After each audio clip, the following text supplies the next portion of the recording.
ये जो सेवा है, जो मंजरी आदि जो चाहते हैं जुगल किशोर को प्रीति संपादन, उनकी साधन का एकमात्र उद्देश्य है राधा रानी की प्रसन्नता, है ना। राधा रानी का सुख संपादन करना ही मंजरी की चेष्टा है, अखिल चेष्टा, जितना चेष्टा है उन परमाणु सब सेवा के लिए ही एकमात्र नियोजित है। अपने कोई सुखेच्छा, स्वतंत्र रूप से अपने कोई सुख प्राप्ति का कोई इच्छा नहीं। राधा रानी के सुख संपादन। अच्छा, राधा रानी के सुख में कोई कमी है क्या? क्या राधा रानी के आनंद में कोई कमी है? तो कमी है तो हम आनंद देंगे ना, लेकिन राधा रानी का कोई कमी है आनंद का? ये बड़ी निगूढ़ रहस्य और एक गोपनीय रहस्य बात कहता हूं मैं। जैसे राधा रानी की सेवा सुख संपादन के लिए मंजरी का अखिल चेष्टा, ऐसे राधा रानी भी चाहते हैं हमारे सखी को हम कैसे सुख संपादन करेंगे, कैसे सुखी करेंगे। ये अलग, माने राधा रानी उल्टा चाहती है, जो हम मंजरी को किस तरह से सुखी करेंगे। उनके सुख संपादन के लिए, सुखेच्छा पूर्ति के लिए, सेवा इच्छा पूर्ति के लिए सेवा को स्वीकार करते हैं, सेवा स्वीकार करते हैं। क्या जरूरत है? वहाँ गर्मी क्या, ठंडी क्या है? वहाँ ठंडी गर्मी थोड़ी है, चिर बसंत है, लेकिन ना शरद विद्यमान। क्यों है ऐसे? लीला रस आस्वादन के लिए। मान लीजिए राधा रानी कुंज में प्रवेश किए हैं, है ना, जुगल किशोर निकुंज भवन में प्रवेश किए हैं। सरड़ित वन वृंदावन पे, दिव्य वृंदावन के छठा जो जोगमाया कृत लीला शक्ति के द्वारा रची हुई ऐसे निकुंज भवन,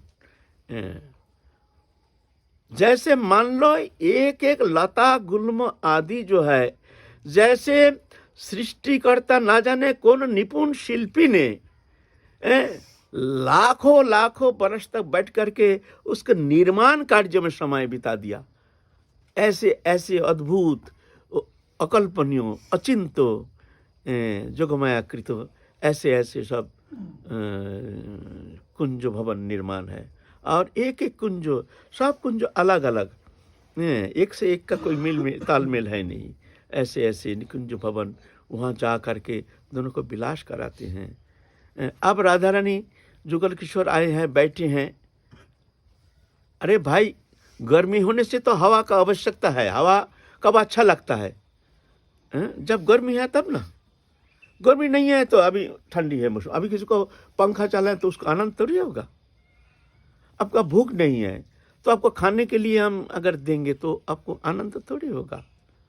आपको नींद नहीं है तो वो आपको जोर करके सुला करके हमको सहन कराने का चेष्टा करते हैं, तो उसमें आनंद थोड़ी होता है। ऐसा नहीं। लेकिन ये परस्पर प्रीति संपादन, राधा रानी चाहती है मंजरी को कैसे सुख मिले, और मंजरी चाहती है कैसे हमारे प्राणेश्वरी राधा रानी की सुख मिले, ये इच्छा। कुंज भवन में प्रवेश किया है। अब सखियां मंजरी सब ठहरी, उनकी अखिल इच्छा, समस्त चेष्टा सुख संपादन, राधा रानी को सुखी करना। तो वहाँ तो ऐसे जोर जबरदस्त तो ऐसे सेवा होती नहीं। हमारी ये जो भौमलोक में यहाँ क्या दिखते हैं, यहाँ तो जोर करके सेवा करना नहीं है। हमको सुखी करो, तुम्हारे सुख से हमारा कोई मतलब नहीं है ना। चाहते नहीं है जोर करके पाँव दबा रहे हैं, हम चाहते हैं कि हमारा भाई पाँव ना छुए ना। ना, वहाँ तो लठ लगा करके वहाँ तो पाँव स्पर्श करना पड़ेगा। ऐसा है ना, पाँव दबा रहे हैं। गुरुदेव नहीं चाहते हैं जो हमारा अभी कोई पद संभावना ना करें, लेकिन ना जोर करके हमको करना है ना।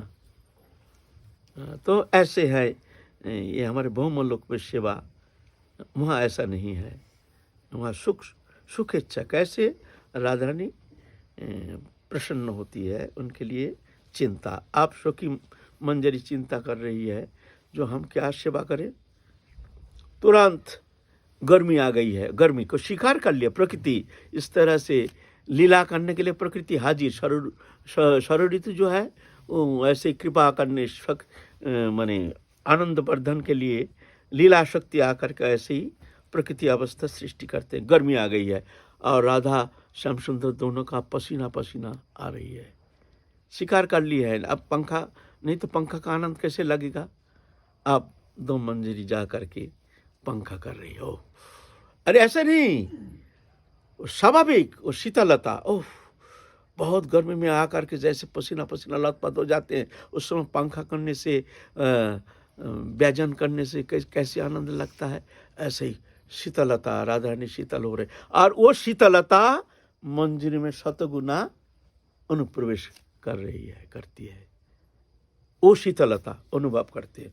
आह, मंजरी जैसे शतगुना शीतल हो गई है एकदम। आप कोई सखी दूर से देख करके सोच रही है मेरे लिए क्या सेवा। राधा रानी के प्यास लग गई ऑटोमेटिकली, सेवा सुख देने के लिए। प्यास क्या, वहाँ प्यास क्या है, वहाँ भूख प्यास क्या है ना। ये परस्पर सुख संपादन। राधा रानी चाहते हैं सखी को सुख देंगे, सखी चाहती है राधा रानी को सुख देंगे। राधा रानी के प्यास लग गई और एक मंजरी की तरफ ऐसे दृष्टि निबद्ध किया, समझ गई। वो दृष्टि से ही पता चल जाता है, बोलने का आवश्यकता है नहीं। वो टेलीग्राम होता है, भीतर भीतर जैसे सब जानकारी हो जाता है। राधा रानी का मुख देख करके राधा रानी एक मंजरी की तरफ ऐसे देखी है तो देखते ही मंजरी समझ गई राधा रानी की प्यास लगी है। सुवर्ण ग्लास में सुंदर शीतल पानियाँ लेकर के अपने हाथ से पिला रही है राधा श्याम सुंदर को। और वो शीतलता शतगुण संचारित हो रही है। जैसे अनंत काल के जैसे प्यासा जीव जैसे शीतलता प्राप्त होता है, उस तरह से मंजरी जैसे वो शीतलता अनुभव कर रही है। ऐसे परस्पर राधा रानी चाहते हैं मंजरी को हम कैसे सुखी करें। मंजरी चाहती है और परस्पर के सुख देख करके सुख आनंद बढ़ता ही जाता है। राधा रानी जितना सुख प्राप्ति होती है उतना सुख मंजरी शतगुना प्राप्ति होती है और उतना सुख फिर राधा रानी आनंद अनुभव करती हैं मंजरी का सुख देख करके। आप और एक सखी मंजरी सोच रही है मेरे लिए क्या सेवा। अब राधा रानी का भूख लग गया ऑटोमेटिक, सुख देने के लिए परस्पर ऐसे। ये अचिंत है। ये सिर्फ वहाँ पर जो भी लीला है सब आनंद के उपकरण है। वहाँ मान क्रोध जो भी देखने में आता है सब लीला उपकरण, आनंद वर्धन के लिए वो लीला है। वो प्राकृतिक मनुष्यवत नहीं, मनुष्य जैसे है नहीं। भौम जगत में जैसे हम लोगों को जैसे काम क्रोध लोभ लालसा ईर्षा देश आदि विकृति विकार है, ऐसे नहीं है। वहाँ सब आनंद के उपकरण है। एक ऐसे है। आप भूख लग गई राधा रानी की, एक मंजरी की तरफ दृष्टि निक्षेप की। वो मंजरी समझ गई है जो भूख लगी है।